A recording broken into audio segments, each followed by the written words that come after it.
Hello friends, good morning. কেমন আছো তোমরা সবাই? আশা করি তোমরা সবাই খুব ভালো আছো। আমিও ভীষণ ভালো আছি। আর মন্দিরাস হোম সুইট হোমে তোমাদেরকে জানাই আরও একবার মন থেকে স্বাগত। আমার হাজব্যান্ড দমদম থেকে যে মাধবীলতা ফুলের গাছটা নিয়ে এসেছিলো, দেখো কত সুন্দর ফুল ফুটেছে। তাহলে চলো নিচে যাই, এবার জুতোর একটা পরিষ্কার করবো ভেবেছি তো আজকে। তো সব জুতোগুলো নামিয়েছি নিচে। আর আমার হাজব্যান্ডেরই প্রায় 5-6 জোড়া জুতো বাড়িতেই রাখা, সেগুলো ধুয়ে টুয়ে রেখে দেওয়া হয়েছিল। কিন্তু যেহেতু এখন আমাদের ঘর পুরো ডিপ ক্লিনিং করা চলছে, তাই জন্য এটা এবার বাদ যাবে কেন, তো এটাও পরিষ্কার করে নিই। আর এইগুলোর মধ্যে কিছু তো আমি ফেলেও দেবো, আর এখানেও কিছু কাচাকুচি করতে আছে। এদিকে আমি জুতোর র্যাক পরিষ্কার করছি, আর এদিকে দুজন জেঠু মাঠ পরিষ্কার করছে। তো বন্ধুরা, প্রথম যেই ক্লিপটুকুনি তোমরা দেখলে ওটা হচ্ছে মঙ্গলবারের, আর আজ হচ্ছে শনিবার। তাহলে বুধ, বৃহস্পতি, শুক্র এই 3 দিন আমি কোনো রকম ভিডিও করিনি। কারণটা তোমরা বাবার ছবিটা দেখেই বুঝতে পারছো হয়তো। বাবার বাৎসরিক কাজ ছিল, ছোটোখাটো করে আমরা বাৎসরিক অনুষ্ঠানটা সম্পন্ন করেছি। যেহেতু তোমার হাজব্যান্ড একাই আর বাইরে থাকে, তার জন্যই গত বছর বাৎসরিকে যে সমস্ত নিয়মকানুন হয় সবই সেরে নেওয়া হয়েছিল। এই বছর জাস্ট একটা অনুষ্ঠান করা হলো, আর কামানটা হয়েছে, আর একটা ভুর্জি দেওয়া হয়েছে, এটাই যা। এই হচ্ছেন আমার পিসি শাশুড়ি মা। তো সকালের এখন জলখাবারের সময় আমরা জলখাবার করছি। দাদাভাই আমার হাজব্যান্ড গিয়ে একটুখানি ডাল পুরি নিয়ে এসেছে বাজার থেকে, আর ওইদিকে দিদিকেও খেতে দিয়ে দিয়েছি। তারপরে চলো, বাড়ির যেটুকুনি কাজ ছিল সমস্তটাই মোটামুটি হয়ে গেছে। আর বাজার থেকে নিয়ে এসেছে আজকে ইলিশ মাছ। আর আজকে শনিবার, তো মা ছাড়া মোটামুটি সবাই ধরো মাছ খাবে, তার জন্যই মার জন্য একটু নিরামিষ করে নেবে। আর তোমরা হয়তো বলবে যে শ্রাদ্ধে বাৎসরিকের ব্লগ কেন দাওনি। তোমরা কি জানো তো, আমার না শ্রাদ্ধ বাৎসরিক সে আমার শ্বশুরমশাই বলে না, কারোরই আমার এই সমস্ত দিনে ভিডিও করতে একদম ইচ্ছে করে না। সেটা আমার বিবেকে লাগে, তোমরা বলতে পারো। তো এগুলো আমি ঠিক পছন্দ করি না, তার জন্যই আর কি করা হয়নি। তো আজকে পরের দিন, ওই জন্যই ভাবলাম চলো ভিডিওটা করি। সবাই আছে, মায়ের রান্নাবান্না সব কিছুই কমপ্লিট। মা চলে গেছে স্নানে, বাচ্চাদেরও খাওয়া হয়ে গেছে।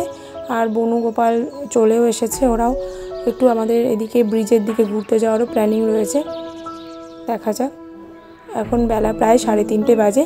সর্দি ভাই এদিকে সবাইকে খাবার সার্ভ করছে। আজকের মেনুতে আলু ভাজা, ডাল, বেগুন ভাজা, ইলিশ মাছ, একটা পাঁচ তরকারি, আর গতকালকের চাটনি। এটাই হচ্ছে শনিবারের স্পেশাল মেনু। আর ঘরে বাচ্চাগুলো খাওয়া দাওয়া করে বসে পড়েছে মোবাইল নিয়ে। আর এই ঘরে পিসি আর মা বসে বসে দুই বেয়ানে গল্প করছে। আর এখানে রয়েছে মা নিরামিষ খাবার। এরপরে খেয়ে দিয়ে আমরা রেডি হয়ে গেছি, তো বেরোবো বলে। অনেকটাই লেট হয়ে গেছে, এখন বাজে 5:30। দুই মাকেই আমাদের সাথে যেতে বললাম, কিন্তু কেউ রাজি হলো না আমাদের সাথে যাওয়ার জন্য। সৃষ্টি জুতোটা পরে নিক, তাহলে চলো বেরোই। এদিকে বনু আসছে, বনু আর ছোটি ভাই আসছে বাড়ি থেকে, আর মাও এদিকে বেরিয়ে গেল, মা যাবে মাসির বাড়ি। তারপর তোমাদেরকে আর একটা খবর দিয়ে দিই, ভীষণই দুঃখজনক ঘটনা আমাদের পরিবারের জন্য। আমার বড় মেসোমশাই গত বুধবার দিন মারা যান। আমরা ওনার জন্য ভীষণভাবে শোকাহত। উনি আমাদের বাবার মতনই ছিলেন। আমরা যাচ্ছি ঘুরতে। কোথায় যাচ্ছি তোমাদেরকে নিয়ে যাচ্ছি, চলো। দুর্দান্ত জায়গায় কোথায় যাচ্ছি একটু বলে দাও, বাচ্চা পার্টি কোথায় যাচ্ছি? ব্রিজ দেখতে, ব্রিজ দেখতে না, কোথায় বলো বলো। আমাদের বহরমপুর বা আশেপাশে জায়গায় এমন কেউ নেই যে ওই জায়গাটায় কোনো ছবি টবি তোলেনি, শুধু আমরাই যাইনি। তো আমরা আজকে যাচ্ছি। তুই গেছি? হ্যাঁ, বাবা তো কালকে গেছিলিস তুই। এই যে পিছিয়ে আছে বাচ্চা পার্টি, মাম আছে, বাবান আছে, অদ্রিজ আছে। তো তোমাদেরকে যেটা বলছিলাম, আমার বড় মেসোমশাই আমাদের কাছে পিতৃ সমান।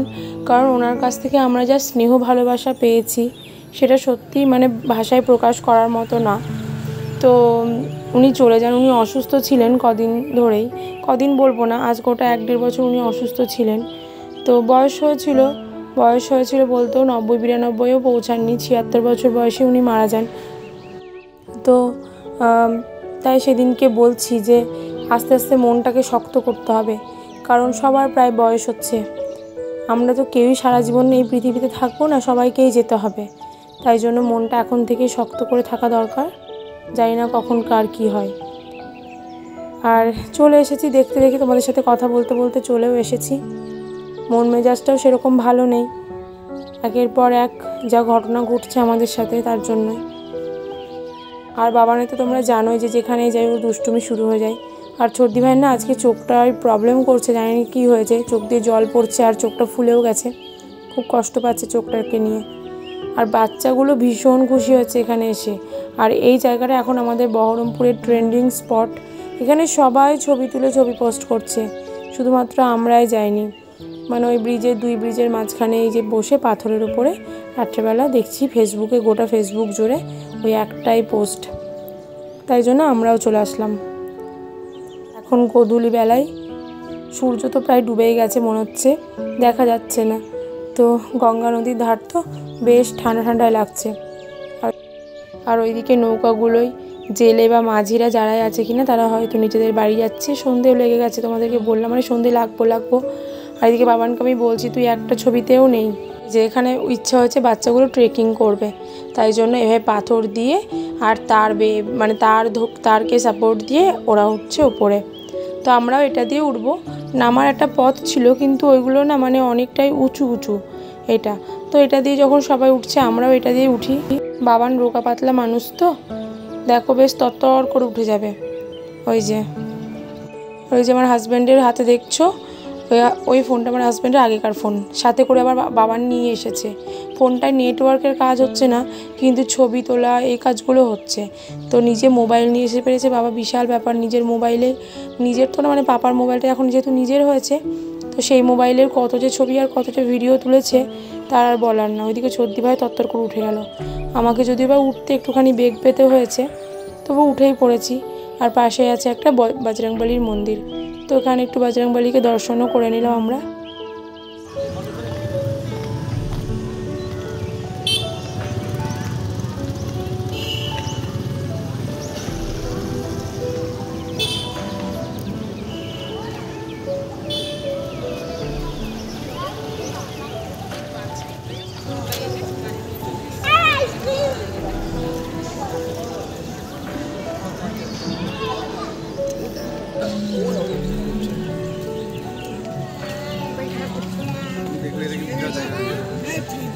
একদম ভালো হয়ে যাবে।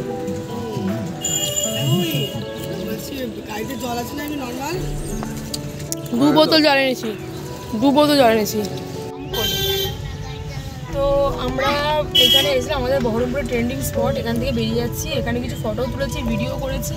এখন দেখা যাক কোথায় যাই। গোপালের তো প্রচণ্ড তাড়াহুড়ো আছে, কারণ খেলা শুরু হয়ে যাবে। তাও ওকে আমরা ধরে বেঁধে নিয়ে যাচ্ছি। চলো, আমার কিসের খেলা সেটা বলো। ক্রিকেট, জানি না আমি কিসের খেলা, আমি কারণ সাউথ আফ্রিকার ইন্ডিয়া।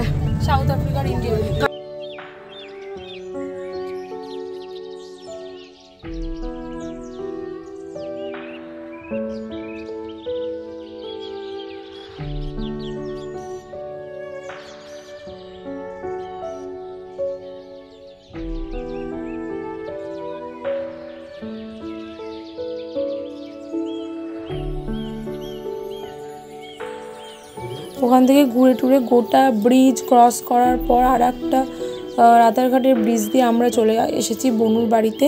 তো এখানে খেলা দেখো স্টার্ট হয়ে গেছে। আর দাদা ভাইদের আমাদের হাতে কারোর হাতেই সময় নেই। এখান থেকে আমরা আবার যাব মামা শ্বশুরের বাড়ি। তো বোনও কিছু একটুখানি জলখাবারের ব্যবস্থা করেছে, কোল্ড ড্রিঙ্কস আছে, সাথে আছে জিলেপি আর আছে রসগোল্লা। তো এই যে মাইমাও আছে। সে নিজের বোনের বাড়ি হোক বা ননদের বাড়ি, যেখানেই যাব সবাই যেন ব্যস্ত হয়ে যায়। তো ওখান থেকে আমরা আবার মামা শ্বশুরের বাড়ি চলে এসেছি। এখানে বাবা আবার একটু তবলা নিয়ে বসেছে ঘন্টুর। এবার এখান থেকে দাদাভাইকে তার দিদির বাড়িতে ড্রপ করে দিয়ে আমরা চলে যাব বাড়ি। তাহলে চলো, আজকে ভিডিওটা আমি এখানে শেষ করছি। দেখা হচ্ছে পরে একটি ভিডিওতে। তোমরা সবাই খুব ভালো থেকো, সুস্থ থেকো, সাবধানে থেকো। আর আমার ভিডিও যদি ভালো লেগে থাকে অবশ্যই লাইক, শেয়ার, কমেন্ট করে দিও। আর এই ছোট্ট মোট্ট চ্যানেলটিকে সাবস্ক্রাইব করে পাশে থেকো। তাহলে চলো, bye, good night and love you all, by.